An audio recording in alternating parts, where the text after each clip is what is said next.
Hello everyone, welcome back to our reading of categories and sheaves.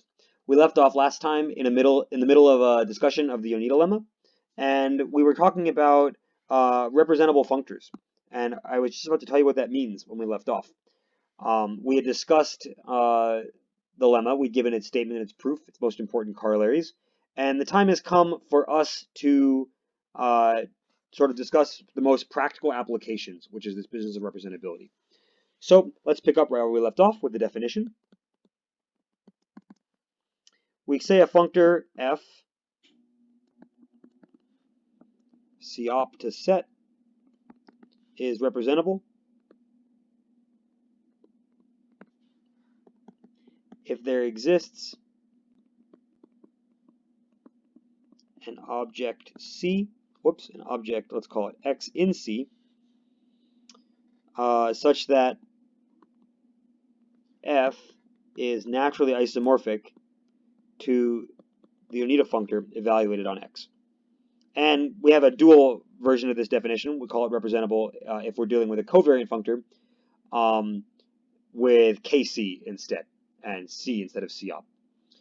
And when we discussed last time, we had this interpretation of the Oneida lemma that the Oneida embedding sort of tells us a way to think of objects in a category and canonically embed them into a category of pre-sheaves, which we think of as a category of what you might think of as generalized objects. And in light of that, the representable functors are sort of the functors for which knowledge of a particular object is telling us everything that we could want to know about this particular functor. And so for that reason, the representable functors are the ones that we can sort of calculate with explicitly, the ones we can think about usually in terms of sets, sort of everything you could want out of an explicit functor you have in the case of a representable functor. So in order to illustrate sort of what I mean by this, sort of what's going on, it's probably best to look at some not so difficult examples. So I plan to show you two examples. Well, I'll show you one, and then I'm going to leave one to you, where we're going to work this out with a moderate degree of togetherness and a moderate degree of explicitness. And then I want to sort of give a preview of what I'm going to do in the next videos on some more sophisticated applications of representability in topology and geometry. So the simplest category that I know of that isn't sets is got to be groups. Maybe that's not a simple category, but it's the most familiar category. It's got to be groups, maybe vector spaces. We're going to do groups. And the simplest functor from groups to sets that I know of is the forgetful functor. And I forget if we talk about forgetful functors, so I'm going to briefly remind you. Oh, that's hilarious. I forget if I talk about forgetful functors. Anyway, a forgetful functor is just a functor which takes an algebraic object like a group or maybe a topological space, but I don't want to think about that for the moment, and it forgets the data of the algebraicness of the thing. So in other words, it takes the algebraic gadget and it forgets all the operations and it just gives you the elements as a set. So G, if our functor is F, it takes G and it just tells us G as a set. And if phi is a group homomorphism, then f of phi is phi as a set map. So no more group operations, so therefore no more homomorphism, just a set map. So this is a really good example because it's a sort of simple example, and it's a functor where we can already sort of understand what's going on because we understand groups very well. And we can actually figure out what the representing object is without a tremendous amount of work. So in order to do this, basically our task is to understand the Oneida functor and to understand how this relates to the forgetful functor. So this functor is covariant, so we have to understand K group of an object here, and this is just hom out of G into something. That's all it is. And because sets are sort of built out of singletons and group homomorphisms are determined by what happens to the group generators, there is a natural candidate for the representing object if it exists. And it does. Spoilers. I claim that Z the infinite cyclic group, represents the forgetful functor f. So how would this work? Well, in order to check this, we have to produce a certain natural isomorphism between f of g. So the diagram we need looks like this. Here's our theta g for our natural isomorphism.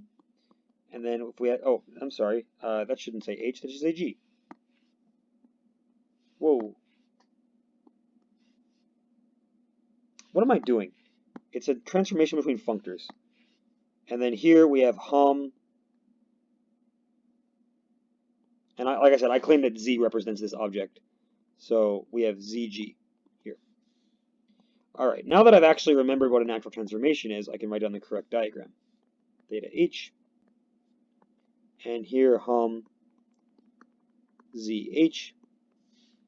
Okay, and then of course these maps are just the induced maps, where this is given by just composing. So I have a map z to g and g to h, then I just compose them, and this is just the map as sets.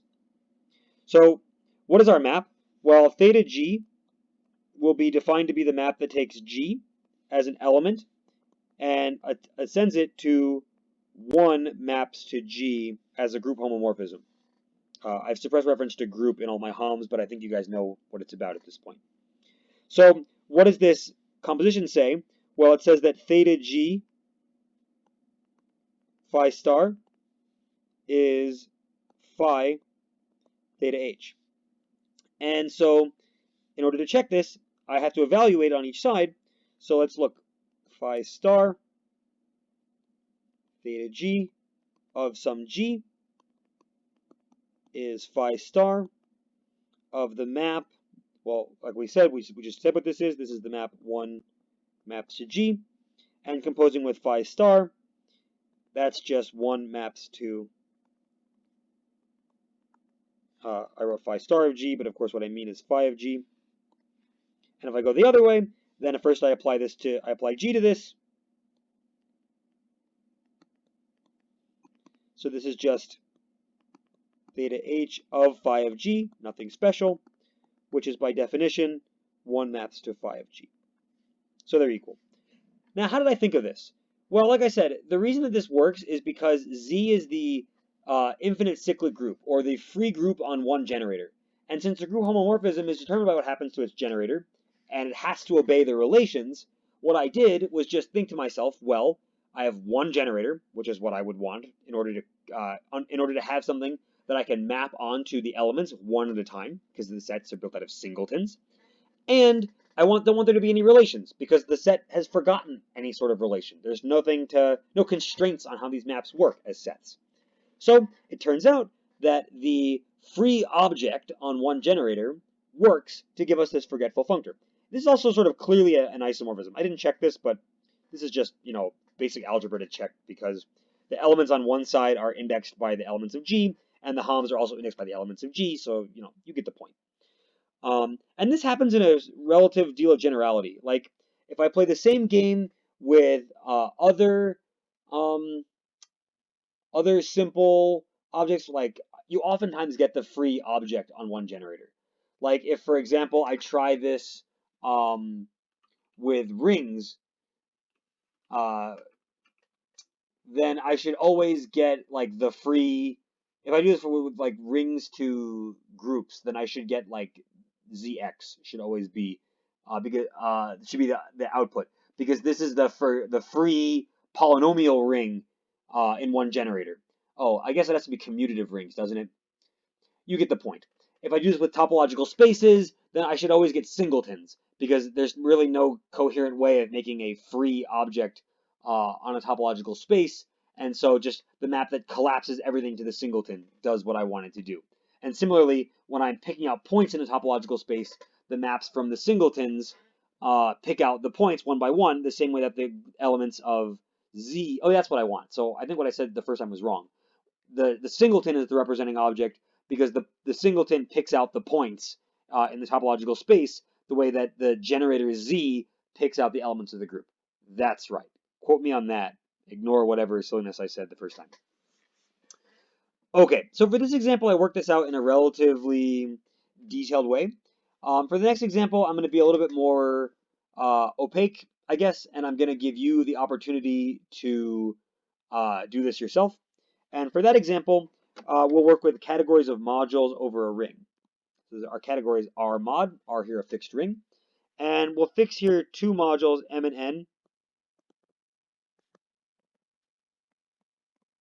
And our functor that we'll be interested in representing, I'll call it b.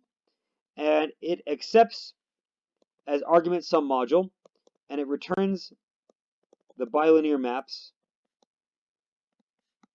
out of the product to the object. And now you see why I picked X instead of like A, because I'm also going to need B when I want to talk about what happens to morphisms. And I can't use B because it's overloaded. So if I have a morphism then, a module homomorphism, why did I write M? X to Y, then what I need to do is just compose this to get the bilinear maps M cross N to X to Y. So I have an induced map in this way. Okay? So then in this case, I claim that the representing object is the familiar tensor product.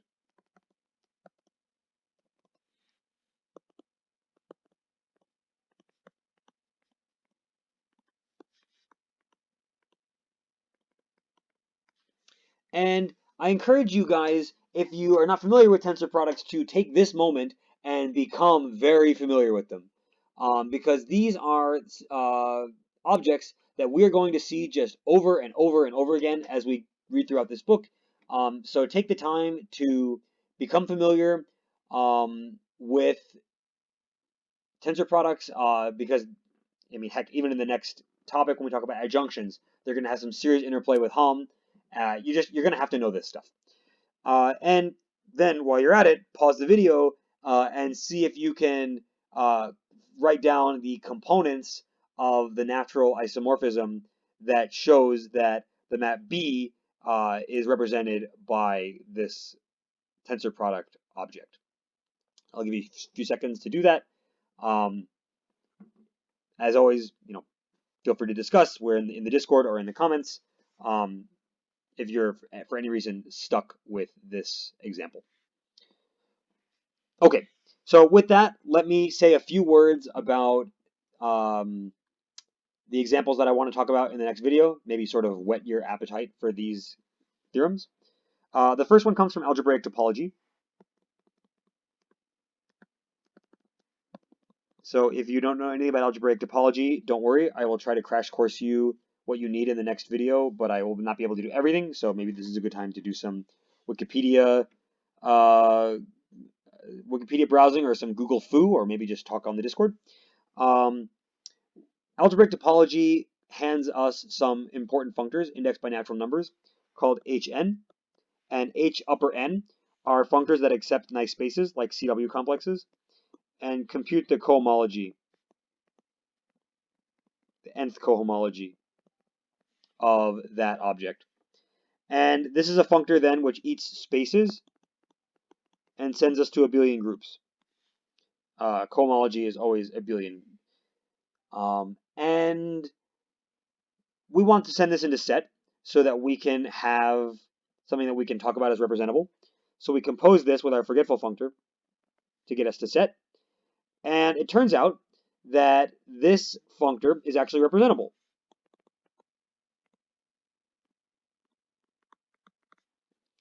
And this is a consequence of the theorem that I'll be talking about next time, which is called the Brown representability theorem.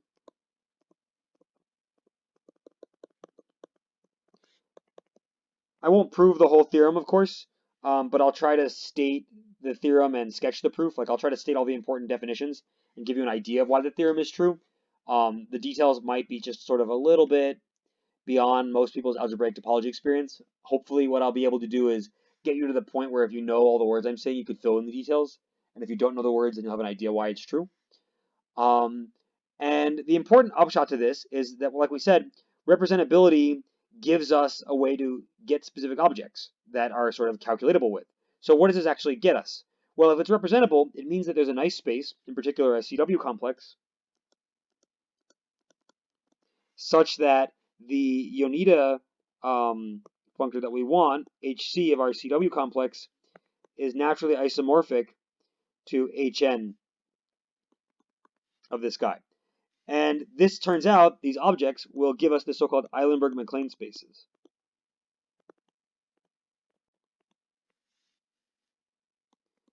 What these spaces are, for those of you who don't know, is they're spaces that have a single prescribed homotopy group. In other words, for a given n and a given g, the space k and g, I think it's usually written kgn. Yeah, definitely kgn. Is a space where pi n of that space, maybe I'll write it this way. I'll write pi I, I'll just put both of them in one statement. Pi I of kgn is g when I is n, and 0 for I not equal to 0n. Excuse me, and it's connected, so it's z if I is 0. So this is an extremely useful sort of construction because if you have any experience at all in algebraic topology, then you know that the homotopy groups of your space sort of tell you pretty much everything you want to know, or at the very least, they give you ways to get your hands on things you want to know. Like there's the Hurewicz theorem, for example, that tells you that you have maps between these things. And since all the lower homotopy groups vanish, then the Hurewicz theorem would get you a suitable isomorphism between the cohomology of this space and its homotopy groups. Now, I mean, this is just miraculous. You know, in some sense, this gives you a way to sort of get your hands on what would be previously an extremely opaque object. And most importantly, it gives you spaces, the Eilenberg-MacLane spaces, that you can think of as fundamental building blocks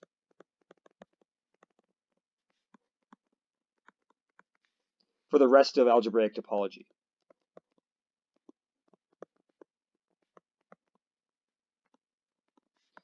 When I discuss Brown representability, I'm going to have to tell you guys a little bit about what's coming in Chapter 2 in order to get started. So we'll have to talk a little bit about limits and colimits. I'm not going to belabor the point because I want to save that stuff for Chapter 2, but I'll tell you what you need to know. And basically, the upshot will be that if you understand Eilenberg-MacLane spaces and you understand limits and colimits, then you sort of have a building block, you sort of have a recipe, should I say, for combining these building blocks to create spaces with homotopy groups that behave in exactly the way you want to understand. And just when you want to construct spaces in topology, I mean, this is everything you could possibly want. So this theorem is a big deal. Okay, let me say, try to incite you guys to appreciate what will come in the other topic, which is in algebraic geometry. Everything is algebraic here in category theory world. And in this world, we often talk about the Yoneda functor also. And in that setting, we call it the functor of points. And roughly speaking, the reason for that is because in geometric settings, pre-sheaves and sheaves sort of carry information about a space that just the points of the space themselves don't.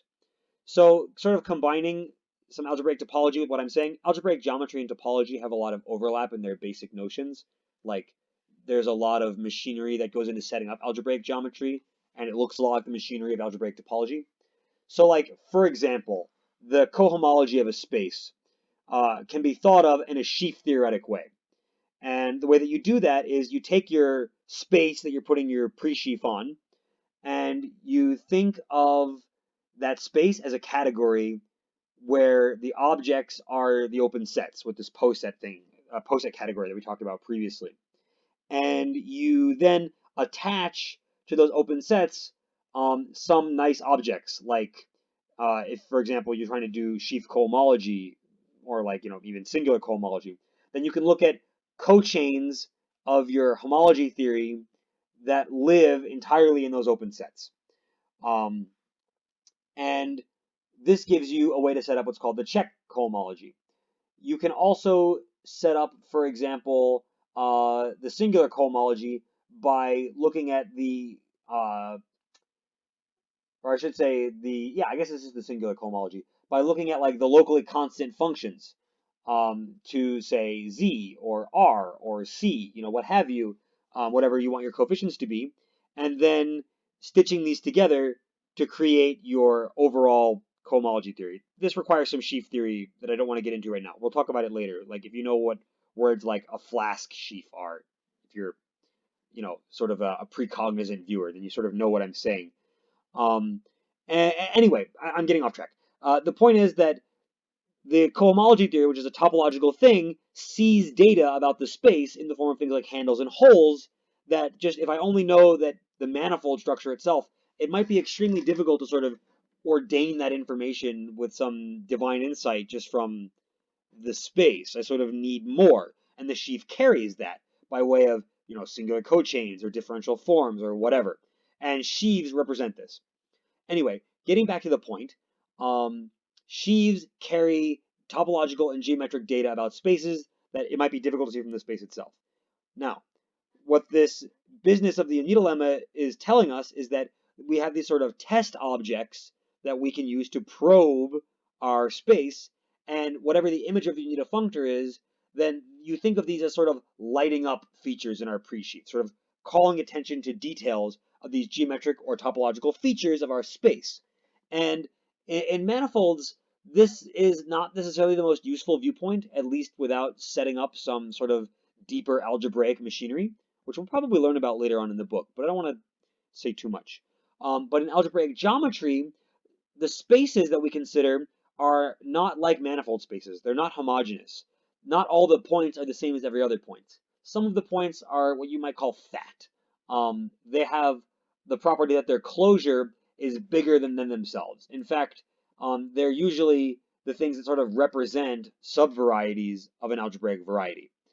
And so, as a result, sort of probing your space with test objects sort of lets you pick out features of your space that this lack of homogeneity can see. And this functor of points viewpoint is basically the embodiment of the Unita lemma in algebraic geometry. I haven't written down a single thing here. So the takeaway is the functor of points, i.e. the Unita functors, but can pick out topological or geometric data from a pre-sheaf in a geometric setting. And I apologize for not writing this down sooner. When I start talking, I have this proclivity to sort of get in my own head and then just sort of talk. And I should work on board management, but hopefully you guys forgive me. Okay, so I think at this point I've sort of sold you guys on algebraic geometry and its interactions with category theory enough. Let's wrap this video up, because it's 23 minutes, with one more proposition that will be useful to us later, as well as rephrasing for us these ideas of representability in a universal property way. And this also relates to these corollaries that we saw before, so it sort of is a good kind of capstone to our discussion by sort of tying everything together. So here's a proposition. And for that, let F be a pre-sheaf of sets. Then F is representable if and only if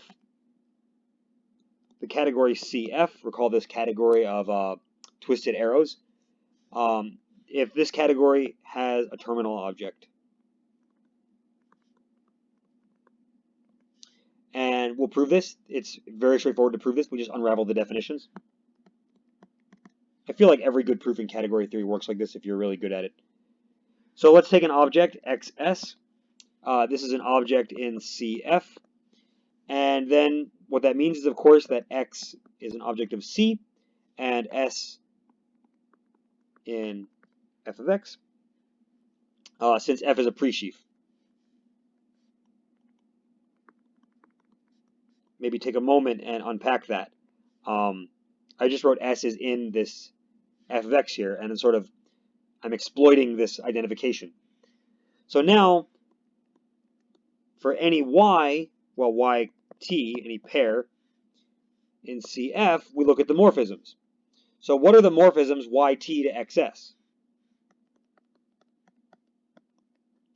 What the heck am I doing? Let's just write hom. What are the morphisms between these pairs? Well, these are the morphisms. How do I say this? These are morphisms.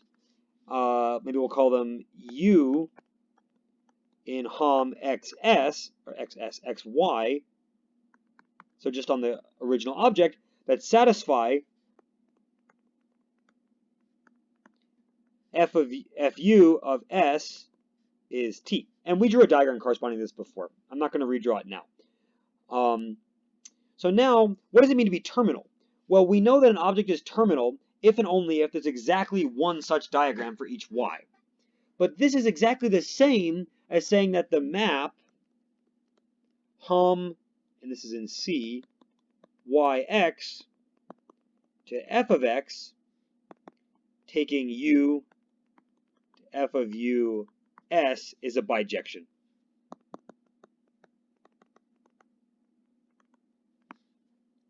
For any y. So we're done. Okay, this seems like a good place to stop. Hopefully the next video will come out soon. Like I said, I want these videos to be as self-contained as possible. So my goal will be to tell you guys everything you need to know about the Brown representability theorem. But because I'm not going to assume that you guys know a whole bunch of algebraic topology, I'm going to have to take some time to sort of set up the basic definitions, and before I get to the theorem, maybe I'll try to leave like a timestamp or so in the description of the video for when the actual stuff starts. For those of you guys who already know some algebraic topology, I'll try to do the best I can. Okay, guys, see you then.